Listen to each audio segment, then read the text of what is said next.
The state constitution sets forth three main funding formulas for schools and colleges. Those formulas are commonly called the Proposition 98 minimum guarantee after the measure that created the formulas.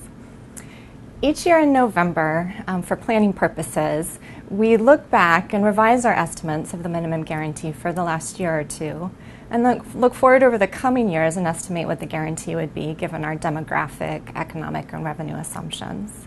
Although the legislature can provide more than the guarantee, and under certain cases can provide less, we estimate the guarantee for budget planning purposes. This year we extended our forecast out a year, all the way out to 2019-20, so that we could see what might happen to schools and colleges after the tax increases authorized by Prop 30 have ended. So this year, before looking ahead to 2014-15, we looked at 2012-13 and 2013-14.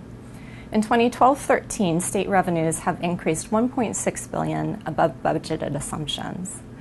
That increase in revenues increased the guarantee by $1.7 billion. It increased more than dollar for dollar because of the way that the state has decided to make maintenance factor payments in Test 1 years.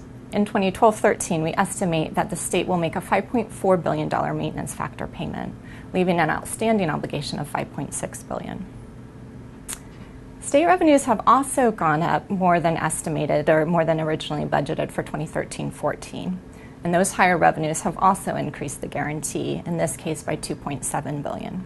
So across the 2-year period, we have the state Prop 98 obligations up $4.4 billion. We estimate that the state dedicate that $4.4 billion for one-time purposes.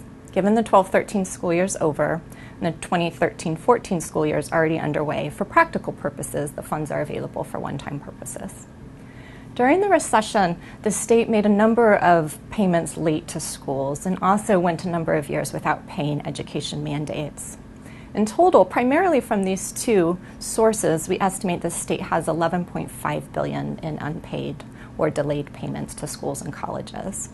If the legislature were to use the $4.4 billion to begin paying down or to pay down further these obligations, we estimate about 40% of what's colloquially been called the Proposition 98 related wall of debt could be reduced, could be covered. So then turning to 2014-15, we estimate that the minimum guarantee would be $62.2 billion.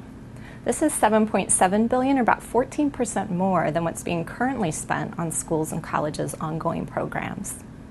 So in thinking about how to spend that $7.7 billion, we encourage the legislature to think about balancing one-time and ongoing commitments.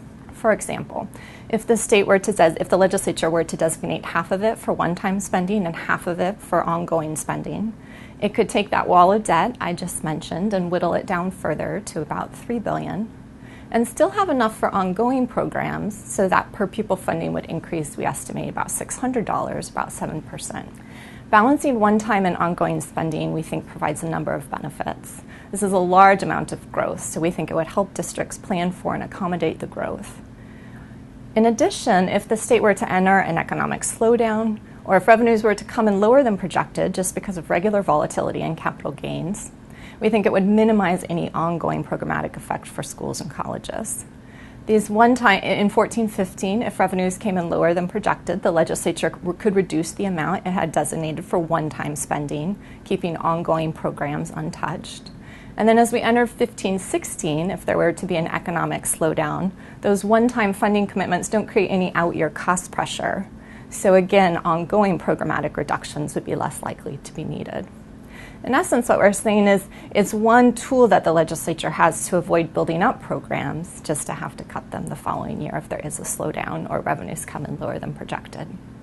So then, looking forward, we project that the guarantee would increase from $62.2 billion in 14-15 up to almost $74 billion in 2019-20.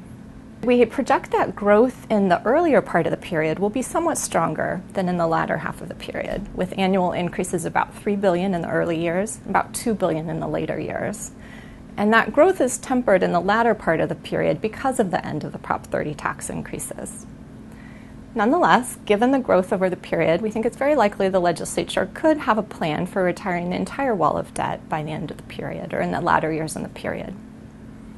Though we have the guarantee increasing throughout the period, the general fund share of the guarantee is growing slowly.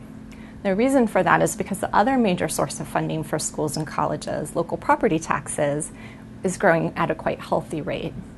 Over the period, we project that average annual growth in local property taxes is about 7%. It's about 4% for the guarantee.